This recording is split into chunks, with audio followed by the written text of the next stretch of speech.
Pourquoi Dieu nous a-t-il élus? Qu'est-ce que c'est que cette doctrine de l'élection? Parce que l'apôtre Paul en parle, des élus de Dieu. Et le terme élu dans la Bible, je ne l'ai pas noté, mais il est nommé une quantité de fois, c'est juste incroyable. Nous on dit chrétien, mais le mot élu, il est plus utilisé que le terme chrétien dans la Bible. Alors je ne les ai pas recensés toutes les fois où il est parlé des élus. Donc Dieu nous a élus avant la fondation du monde pour le salut. 2 Thessaloniciens chapitre 2 verset 13. Pour nous, frères bien-aimés du Seigneur, nous devons à votre sujet rendre continuellement grâce à Dieu, parce que Dieu vous a choisi dès le commencement pour le salut, par la sanctification de l'Esprit et par la foi en la vérité. Actes chapitre 13 verset 48. C'est pas moi qui le dis, c'est la Bible qui le dit. Les païens se réjouissaient en entendant cela. Ils glorifiaient la parole du Seigneur.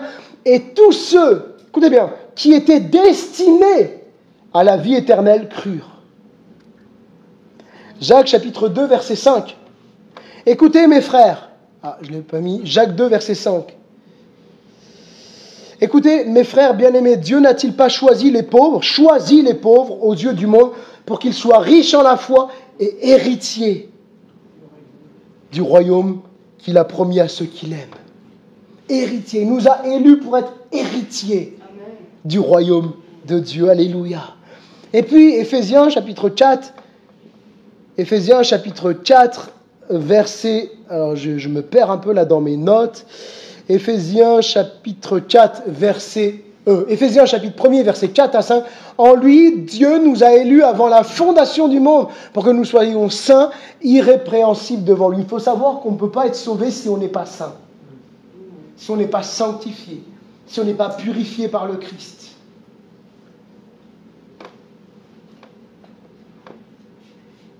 Nous ne nous sommes pas convertis par le fruit du hasard, frères et sœurs. Et encore moins parce que nous l'aurions décidé par nous-mêmes, parce que Romains chapitre 3 verset 11 enseigne que nul n'est intelligent, nul ne cherche Dieu. Donc par notre intelligence et par notre capacité, on ne peut pas chercher Dieu par nous-mêmes. Et peut-être c'est un encouragement pour quelqu'un qui prie depuis des années, pour quelqu'un qui est dur de cœur. Et tu sens que c'est dur et tu sens qu'il y a en face, il n'y a rien. Et puis là d'un coup, tac, il commence à te poser des questions, il commence à vouloir en savoir plus sur Dieu, il commence à vouloir avoir un Nouveau Testament, une Bible, etc. Il te pose plein de questions. Ça doit t'encourager à prier davantage. Parce que dis-toi que on ne peut pas chercher Dieu par nous-mêmes s'il n'y a pas une action du Saint-Esprit. C'est vraiment important de le réaliser. Donc nous ne sommes pas convertis par le fruit du hasard. Nous nous sommes convertis parce que Dieu nous a élus, il nous a prédestinés et il nous a un jour appelés et nous avons répondu favorablement à son appel. Élus, je continue, j'avance, élus pour pratiquer de bonnes œuvres. Éphésiens chapitre 2 verset 10. Car nous sommes son ouvrage, ayant été créés en Jésus-Christ pour de bonnes œuvres, que Dieu a préparé d'avance, afin que nous les pratiquions. Il les a préparés, le Seigneur. C'est préparé d'avance. Voyez, même nos bonnes œuvres ne sont pas de nos propres mérites, ne sont pas un sujet de nous glorifier, mais de la volonté éternelle de Dieu, qui a préparé ces bonnes œuvres, et qui met en nous, comme nous dit Philippiens chapitre 2, verset 13, le vouloir et le faire selon son bon plaisir, pour qu'on puisse pratiquer ces bonnes œuvres. Donc le truc de dire, moi, tu vois, j'ai tel talent, je sais faire ça, tu vois, je suis quelqu'un.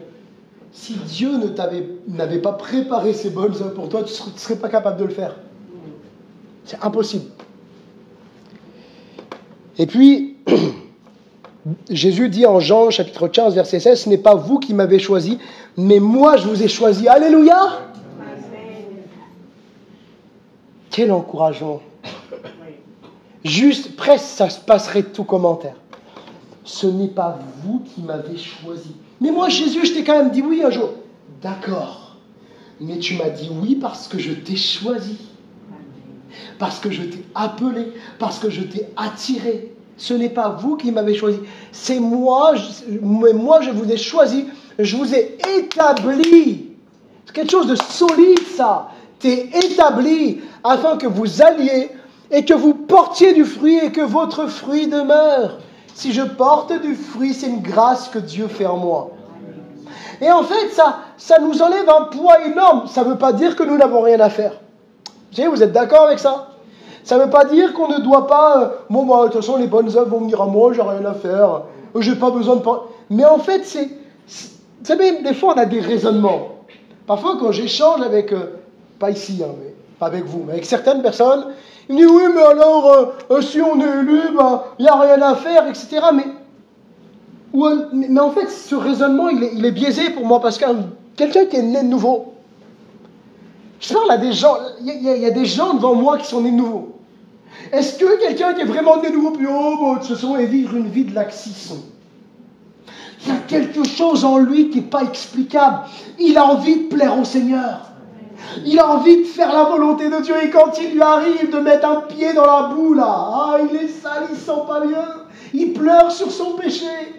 Vous voyez la différence entre quelqu'un qui est vraiment né de nouveau et quelqu'un qui ne l'est pas. Quelqu'un qui est né de nouveau, il est semblable à une colombe. Quelqu'un qui n'est pas né de nouveau, il est semblable à un cochon. Excusez-moi, les images. Un cochon, quand il est dans la boue, il est bien. Ça fait du bien de la boue. Mais une colombe, mettez-lui les pattes dans la boue, elle n'y va pas dans la boue. C'est pas son endroit, c'est pas son lieu de résidence, la boue. Eh bien, c'est la même chose, celui qui est né de nouveau. Quand ça y arrive de mettre ses mains dans un endroit de péché, il n'est pas bien. Paul, il le dit, il dit, je fais le mal que je ne veux pas faire, que je ne veux pas faire. Voyez la différence, elle est là. C'est que Paul, il dit, je fais le mal que je ne veux pas faire, et le bien que j'ai envie de faire, j'arrive pas à le faire. Il y a une volonté qui est là. Et que peut-être humainement on a du mal à expliquer, mais cette volonté, c'est Dieu qui l'a mis en nous. Il nous a fait naître de nouveau. C'est une conscience nouvelle, un cœur nouveau. Alléluia. Vous réalisez qu'avant que nous le choisissions, avant que nous nous repentions, il nous avait choisis. Éphésiens 2,8 dit que ça ne vient pas de nous. C'est le don de Dieu. Ce n'est par aucune œuvre humaine, c'est-à-dire que même notre repentance est une œuvre de Dieu qui nous permet de le faire. Mais vous savez, moi, j'étais allé très loin pendant un moment dans une réflexion que j'ai menée pendant un moment. Je me suis dit, mais attends, on n'est pas sauvé par les œuvres. Je vous assure que c'est vrai, je ne vous dis pas de bêtises, je l'ai vraiment pensé. On n'est pas sauvé par les œuvres, mais quand je me repens, c'est moi qui fais, donc c'est une œuvre quelque part. J'en étais arrivé à dire qu'on n'était pas sauvé par les œuvres, mais qu'il y avait quand même une œuvre qui nous sauvait, c'était la repentance. Eh bien, juste de dire qu'il y a une œuvre qui nous sauve, c'est déjà s'attribuer le mérite de notre salut. Même la repentance, c'est Dieu qui nous amène à la repentance. C'est Dieu qui nous convainc de péché, de justice et de jugement. Sans conviction de péché, pas de repentance possible. Allez, j'avance. Élu pour pratiquer de bonnes œuvres, élu pour devenir, alléluia, conforme à Jésus. Romains chapitre 8, versets 29 à 30. Car ceux qu'il a connus d'avance, il les a aussi prédestinés à être semblables à l'image de son Fils, afin que son Fils fût le premier-né entre plusieurs frères. Et ceux qu'il a prédestinés, il les a aussi appelés. Vous voyez, l'œuvre, elle va jusqu'au bout. L'œuvre, elle va jusqu'au bout. Il prédestine, il appelle. Ceux il les a appelés, il les a aussi justifiés. Ceux qu'il a justifiés, il les a aussi glorifiés. Jésus a achevé l'œuvre parfaitement. Le salut de Jésus est un salut parfait et éternel. Amen. S'il n'y a pas de conformité à l'œuvre de Christ, frères et sœurs, c'est-à-dire l'œuvre de la nouvelle naissance et de la sanctification que Dieu opère en nous, et nous-mêmes on travaille à notre sanctification. La Bible dit que celui qui est né de Dieu ne pêche pas, il se garde du péché, il s'éloigne du péché, il se tient à la distance du péché. Et même l'Écriture nous encourage les croyants à dire, mais écartez-vous du péché, mettez-vous à part du péché. Dieu va dire, vous serez saints car je suis saint. Donc il y a une mise à part, le croyant a vraiment ce désir et il a sa part à faire de dire, je me mets à part, je ne veux pas toucher au péché moi, je veux me tenir à distance du péché. Et s'il m'arrive de pécher, parce qu'on bronche tous d'une manière ou d'une autre, hein, c'est-à-dire qu'on ne pratique plus le péché de manière volontaire pour offenser Dieu, mais il nous arrive encore de pécher, de broncher, eh bien, on demande pardon à Dieu de tout notre cœur. Parce qu'au final, c'est lui qui connaît les cœurs. Alors, parce que, comme donc je reviens, s'il n'y a pas de conformité à l'image de Christ, alors il n'y a pas de salut possible. Parce que c'est par le moyen de Christ que nous sommes sauvés. Même vous savez, quand il est parlé de la résurrection des corps, etc., il dit que nous serons semblables à son image. Nos corps semés corruptibles deviendront incorruptibles. Et il faut qu'on arrive à la stature parfaite de Christ. Je ne sais pas vous, mais moi j'ai quand même le sentiment que j'en suis encore loin. Qu'on arrive à la stature parfaite de Christ, mais Jésus travaille en nous. Alléluia. Et nous travaillons aussi avec le Seigneur pour nous repentir, pour aller de l'avant. Et puis, élus pour appartenir à Jésus. Ça, c'est intéressant. Jean chapitre 6, verset 37. Tous ceux que le Père me donne viendront à moi. Et moi, je l'ai souvent mangé, ce verset-là, je vous le dis. Oui, il est écrit, je ne mettrai pas dehors celui qui vient à moi. D'accord, mais lis le début du texte. Tous ceux que le Père me donne viendront à moi. Ah non, Jésus, pas lui, pas lui, pas lui, pas lui. Non, c'est pas ce que Jésus dit. Tous ceux que le Père il me donne, ils vont venir à moi. Pas moi qui le dis, c'est Jésus. Jean chapitre 17, versets 2 et 6. Selon que tu lui as donné le pouvoir sur toute chair, afin qu'il accorde la vie éternelle à tous ceux que tu lui as donnés. Ensuite, le verset 6, j'ai fait connaître ton nom aux hommes. Vous pourrez relire bien sûr l'intégralité de Jean 17, vous savez, c'est la prière sacerdotale. J'ai fait connaître ton nom aux hommes que tu m'as donnés. Galates chapitre 1er, verset 15. Et ils ont gardé ta parole. J'ai pas lu la fin. Que tu m'as donné du milieu du monde, ils étaient à toi, mais vous avez le texte qui s'affiche, donc ça va. Et tu me les as donnés, et ils ont gardé ta parole. Et souvent, nous, on se trompe. Oui, mais tu es sauvé si tu gardes la parole de Dieu. Non, c'est parce que tu gardes c'est parce que tu es sauvé que tu garderas la parole de Dieu. C'est parce que tu es sauvé que tu auras le désir de garder la parole de Dieu et de ne pas t'en éloigner. Galates 1,15, mais lorsqu'il plut à celui qui m'avait mis à part dès le sein maternel et qui m'a appelé par sa grâce.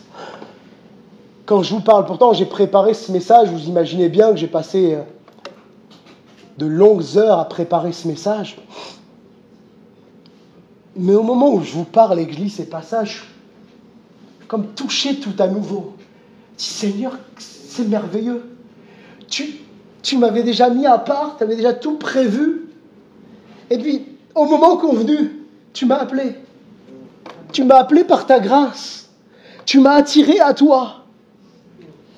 Tu savais, mon frère, ma sœur, que tu es un don de Dieu? Alléluia. Il y en a quelques-uns qui le savaient. Nous avons souvent cette fâcheuse tendance à nous dévaloriser. Certains ont l'autre tendance excessive avec la montée de tout ce qui est l'anthropocentrisme, tout centré sur l'homme, de se valoriser à outrance. Mais l'être humain, il a cette tendance à se dévaloriser. Mais il faut trouver un juste milieu pour ne pas tomber dans un excès ou un autre. Nous que Dieu a fait naître de nouveau. Jésus dit de ses élus qui lui ont été donnés par le Père. Ce que tu m'as donné.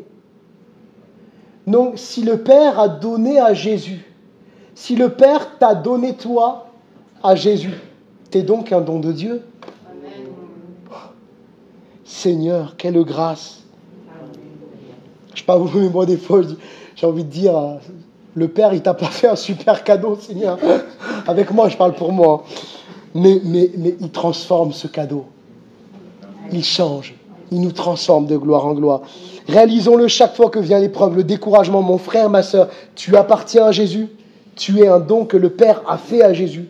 Et c'est lui qui te garde. C'est lui qui prend soin de toi. Amen. Et je termine vraiment, c'est en conclusion.